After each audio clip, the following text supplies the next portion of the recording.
Mga loads, welcome to Andy Rabinus Vlog. Meron akong ipapakita sa inyo is yung natanggal na USB port. Tingnan yung mabuti, tanggal na yung nakahinang na sa body, yung sa ground, yung pinakamalapad na solda.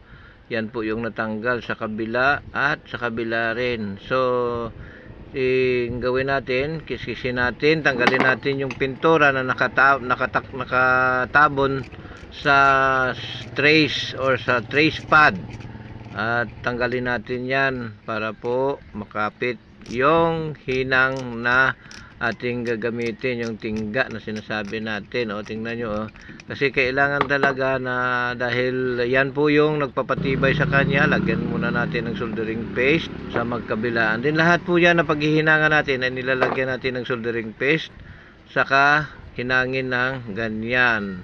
Kailangan kapalan natin ang pagkahinang at tibayan natin, kasi yan po yung ating or magpapatibay sa kanya, dahil yan ay tinutusukan palagi ng USB, kaya kailangan matibay. Pero hindi gaanong mainit yung ating soldering iron, kaya hindi luto yung ating pagkahinang, pero mamaya uulitin natin yan. Okay, ang nilagyan ko lang ng temporaring hinang para po hindi muna siya gumalaw, dahil hihinangan ko pa yan doon sa 4 na pin sa may pagitan ng socket at ng USB socket or USB port.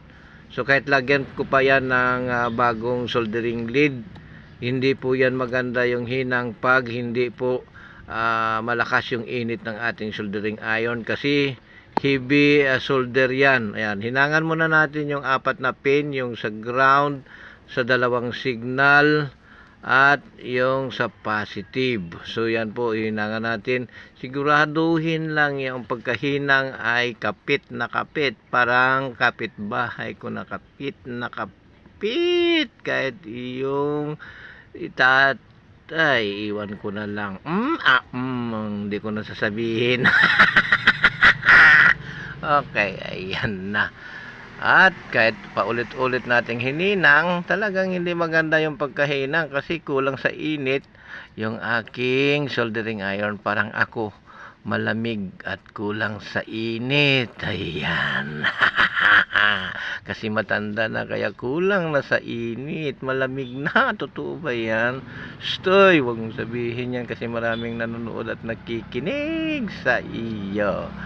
Ayan o. So inulit-ulit natin, tinignan natin ng maigi, inspection tayo. Oops. Ayan, diba? Kahit hindi